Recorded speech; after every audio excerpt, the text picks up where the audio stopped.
Bonjour à toutes et à tous, je m'appelle Bérénice, je travaille chez Holomea et je suis passionnée par la bio-inspiration et la manière dont fonctionnent les humains entre eux. Bienvenue sur La Fluence, le podcast qui explore la coopération. La Fluence, c'est une occasion de se poser des questions, d'explorer, de découvrir, d'apprendre et surtout de partager.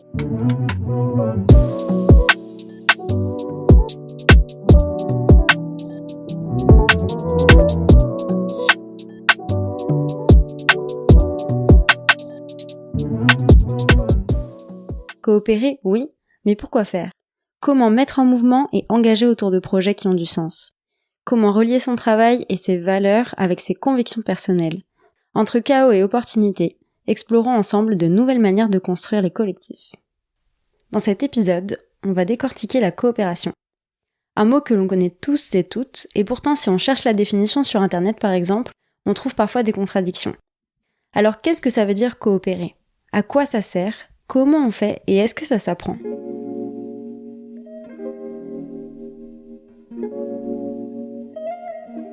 Déjà, la première question à laquelle on va essayer de répondre, c'est qu'est-ce que la coopération ?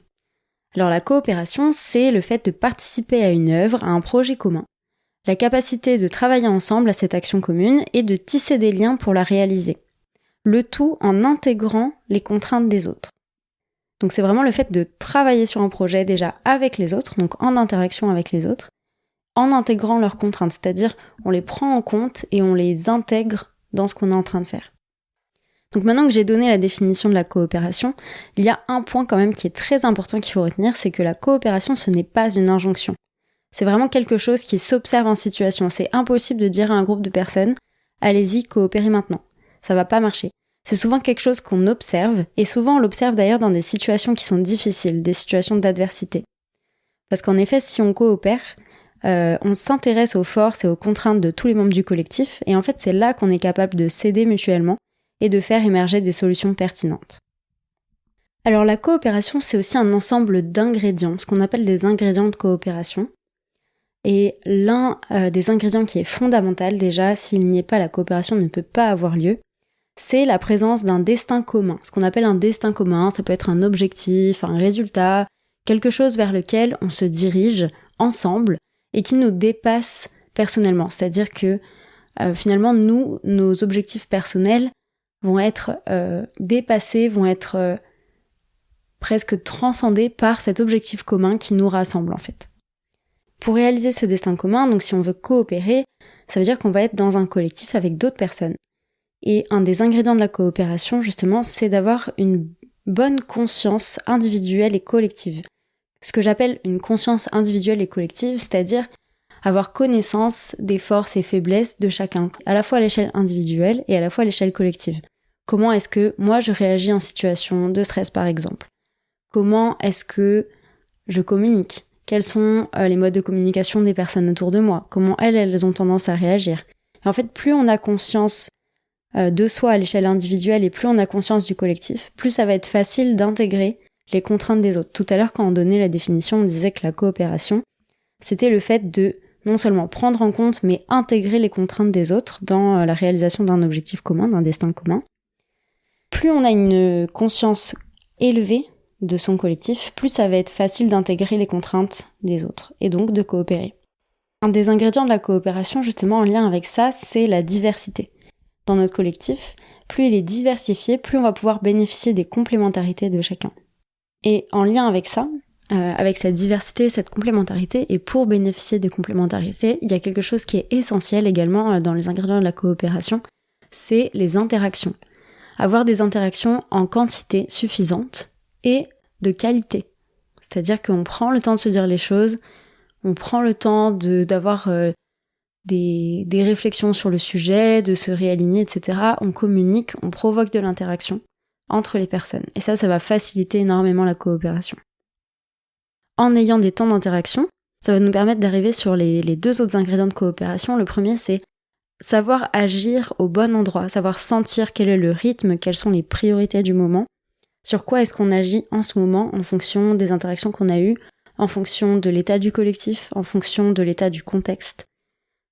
Où est-ce qu'on agit ? Agir au bon endroit, et il y a aussi agir au bon moment. avoir une espèce d'intelligence de situation, de savoir se réajuster.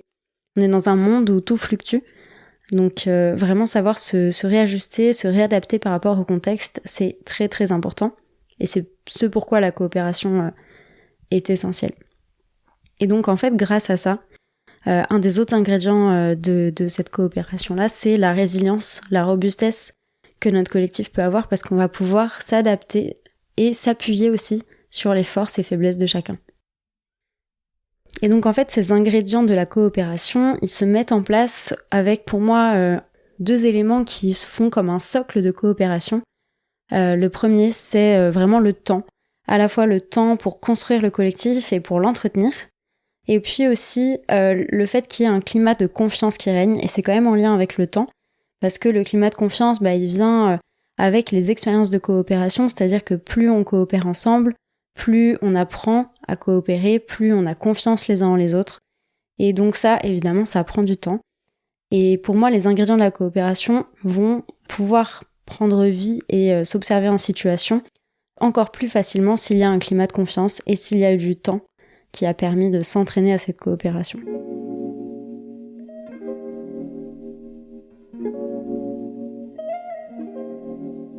Donc maintenant, je vous ai donné des éléments de définition justement sur la coopération. Je vous ai dit que c'est pas une injonction, que c'est quelque chose qui s'observe. Je vous ai donné des différents ingrédients qui font qu'on est amené à coopérer. Mais j'aimerais quand même nuancer un petit peu et vous expliquer ce que c'est que la différence avec la coordination. Parce que c'est vrai que souvent c'est des mots qui se ressemblent, c'est des mots où il peut y avoir des confusions ou des préjugés justement sur ce que signifient ces deux mots-là. Donc moi je vais pas vous faire un cours de sémantique, mais je vais vous dire en quoi est-ce que je pense que c'est différent de la coordination. Déjà parce que la coordination, dans cette définition, c'est le fait d'agencer les parties d'un tout dans l'objectif d'avoir un résultat donné. Donc ici, en fait, ce qui se passe, c'est qu'on se répartit les tâches, on agence et on obtient ce qu'on avait prévu. On n'a pas forcément connaissance des contraintes des autres, on n'a pas particulièrement d'interaction, juste on fait notre truc, l'autre il fait son truc, et puis à la fin, on se rassemble et on sait coordonner. On obtient ce qu'on avait prévu. Ok. Mais dans un monde fluctuant et de transition, le contexte est amené à changer entre le moment où on avait décidé de ce qu'on avait prévu et puis le moment où on obtient ce qu'on a prévu. Par contre, petite nuance, c'est pas parce que on coopère que dans la coopération, on fait tout le temps ensemble. Dans la coopération, il y a aussi une partie de coordination. Il y a aussi une partie où chacun va faire peut-être un aspect plus particulièrement du destin commun, et puis après on va se réunir, on va se coordonner, etc. Mais j'ai envie de dire, en plus de tout ça, il va y avoir tous ces ingrédients dont on a parlé tout à l'heure, les interactions, la vision globale, l'intelligence de situation, la conscience du collectif, etc. Donc peut-être je vous invite à faire une petite pause et à vous poser quelques questions. On avait dit dans l'introduction que dans l'affluence, on allait se poser des questions. Donc c'est le moment. Est-ce que vous, peut-être dans ce que vous vivez, est-ce que vous avez tendance à vous coordonner ou est-ce que vous avez tendance à coopérer ? Est-ce que vous avez des objectifs qui sont plutôt individuels ou est-ce que vous avez des objectifs aussi communs ? Est-ce que vous avez des interactions qui sont fréquentes et de qualité ? Et est-ce que finalement les résultats que vous produisez sont adaptés à votre contexte ?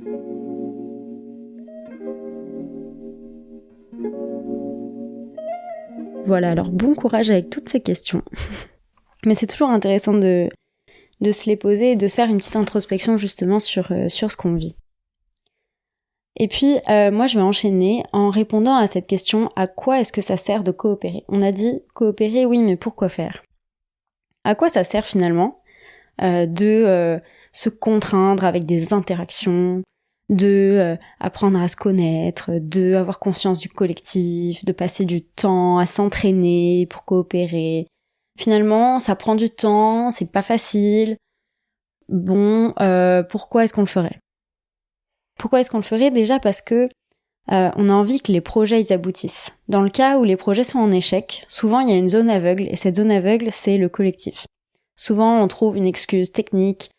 On se dit oui, mais en fait, ce capteur, machin, il était mal réglé. Oui, mais il était mal réglé, j'ai envie de dire, il y a forcément quelqu'un dans l'équipe qui le savait. Pourquoi est-ce que on n'a pas su ? Et c'est ça en fait, c'est cette zone aveugle-là qui est pourquoi est-ce qu'à ce moment-là, il n'y a pas eu d'interaction? Pourquoi à ce moment-là, est-ce qu'il n'y a pas eu de coopération? Pourquoi en fait ça s'est mal passé? Et pour que ça fonctionne, c'est essentiel de prendre soin du collectif. Un des autres avantages de la coopération, c'est que ça permet, dans un monde en transition, de faire face aux imprévus, aux fluctuations, etc. Pourquoi? Parce qu'en fait, quand on coopère, comme on a cette vision globale partagée, comme on a cette diversité de profils, comme on a cette intelligence de situation, cette intuition, ce destin commun qui finalement nous transcende tous et toutes, et en fait, grâce à ça, quelles que soient les fluctuations, quels que soient les imprévus, on va être capable d'être adaptable. L'adaptabilité, c'est une des propriétés aussi qu'on retrouve dans le monde du vivant. Et c'est ça, en fait, qui permet, en coopérant, de faire face aux imprévus. Et justement, en fait, la coopération, ça nous permet également de construire des projets complexes.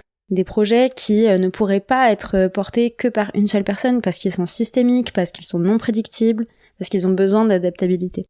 Et enfin, à l'échelle d'une entreprise, par exemple, ça peut aussi permettre d'élargir le champ d'action en bénéficiant des compétences de chacun, de chacune, et donc d'élargir tout simplement les compétences que l'on a au sein d'un même collectif. Et puis, à titre plus personnel, pourquoi est-ce que finalement la coopération, c'est un effort nécessaire, même si c'est très difficile? Pourquoi est-ce qu'en fait on aurait avantage à le faire? Déjà, le fait d'avoir des relais, des appuis, comme on disait tout à l'heure, dans un collectif, il peut y avoir une diversité de personnes, de profils, d'appétences, de compétences. Et donc le fait d'avoir des relais, d'avoir des appuis, ça fait que tout n'est pas dépendant d'une seule personne. Et ça, c'est quand même agréable à un niveau personnel de se sentir aussi faire partie d'un tout. Et puis ça permet aussi d'être relié à un projet qui fait plus de sens, un projet qui finalement nous tient à cœur parce qu'on a la vision sur ce destin commun. Ce qu'on observe en fait en ce moment aussi avec les phénomènes de big quit, etc., c'est que il y a de plus en plus de personnes qui perdent de vue cet objectif commun dans lequel ils se sont embarqués. Et puis tout simplement, c'est aussi une manière d'avoir une bonne expérience au travail.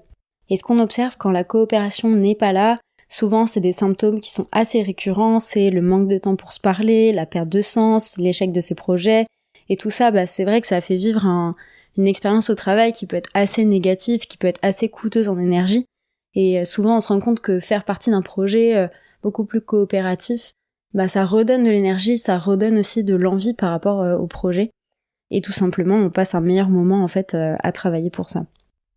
Puis il y a un aspect aussi de sécurité psychologique, parce que si on se plante, ça va pas nous retomber dessus personnellement, parce que de toute façon on sait que rien ne va se passer comme prévu, on est dans un monde fluctuant, et puis on est ensemble et on a collectivement intérêt à réussir.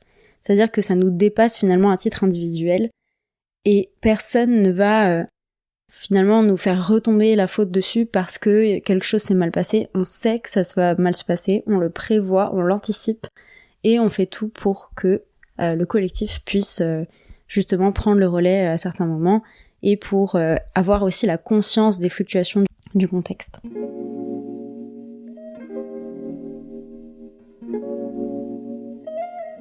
Alors maintenant, on a vu ce que c'était la coopération, on a vu quels étaient les différents ingrédients, on a vu aussi en quoi ce n'était pas que de la coordination, et à quoi c'est-ce que ça servait. Mais finalement, comment on fait? Est-ce que ça s'apprend? Moi, j'ai pas de recette magique. Tout simplement, je vous l'ai dit au début, la coopération, c'est pas une injonction. Mais, je peux vous partager quelques astuces. Déjà, ce que je disais un peu plus tôt dans l'épisode, pour moi, il y a deux choses qui sont essentielles, c'est le temps et la confiance. Le temps, de construire son collectif, de l'entretenir, de faire en sorte que les personnes se connaissent entre elles, se connaissent aussi individuellement, et créer en fait des liens, ce qu'on a appelé des liens de qualité, des liens de confiance. Pour moi, ce qui est aussi très important si on veut coopérer, c'est vraiment cette vision collective partagée d'une situation, de l'écosystème. Il y a des outils qui sont très intéressants pour ça, qui offrent une vision vraiment de toutes les parties prenantes sur un sujet, qui permettent de reposer et en fait de le construire ensemble. Ça montre aussi quels sont les points de vue chacun, quels sont les enjeux pour chacun, et ça permet vraiment d'avoir une meilleure conscience de son collectif. Une des astuces aussi très concrètes pour coopérer, c'est le fait de prendre des temps qu'on appelle réflexifs, qui sont ni dans la production, ni totalement inactifs, mais pendant lesquels vraiment on va faire le point sur les avancées, sur les imprévus, sur l'évolution du contexte, on s'assure que ce qu'on a fait, c'est toujours, d'une certaine manière, relié à notre destin commun. Et puis, il y a aussi une partie peut-être un peu plus intangible, peut-être un peu plus de l'ordre du ressenti. Le fait de prendre soin de son collectif, de ressentir tous les signaux faibles, tous les petites choses qu'on perçoit mais qu'on sait pas trop comment formuler, tout ça en fait c'est important de le prendre en compte. Et les ressentis, ça fait aussi partie d'une certaine manière de la perception que l'on a de son contexte. Et puis ce qu'on peut faire tout simplement pour coopérer, déjà c'est aussi apprendre à se connaître, apprendre à connaître ses réactions émotionnelles, à comprendre celles des autres, et vraiment prendre ce temps-là d'introspection et aussi de finalement de comprendre comment fonctionne l'autre, d'aller discuter avec lui, d'aller échanger et justement de créer ces liens de confiance. Et puis de prendre des temps d'entraînement à la coopération. D'avoir une attention forte en fait à ce qu'on est en train de faire, comment on le fait, comment est-ce que ça se déroule. Nous c'est ce qu'on appelle nos objectifs cachés. Quand on fait un accompagnement par exemple, on a des objectifs cachés qui sont en fait ce qu'on ressent, ce qu'on essaye de faire passer mais sans le dire vraiment. Et en fait, tout ça, c'est prêter attention en fait à ce qu'on fait quand on est dans un travail collectif, comment on le fait, comment ça marche. Et est-ce que ça s'apprend ? Écoutez, oui, ça s'entraîne même, on peut s'entraîner à coopérer. Plus on le fait, plus on va justement tisser des liens avec les personnes et plus ça va être facile de le faire.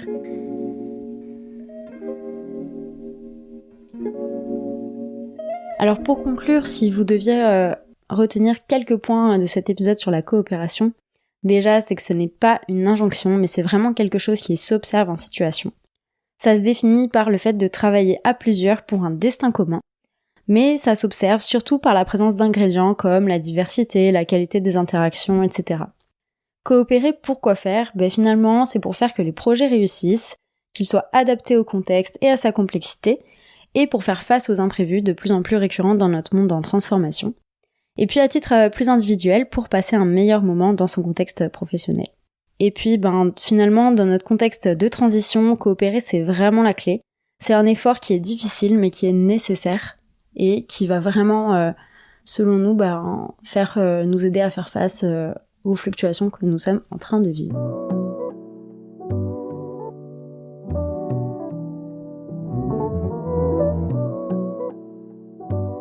J'espère que cet épisode sur la coopération vous aura plu.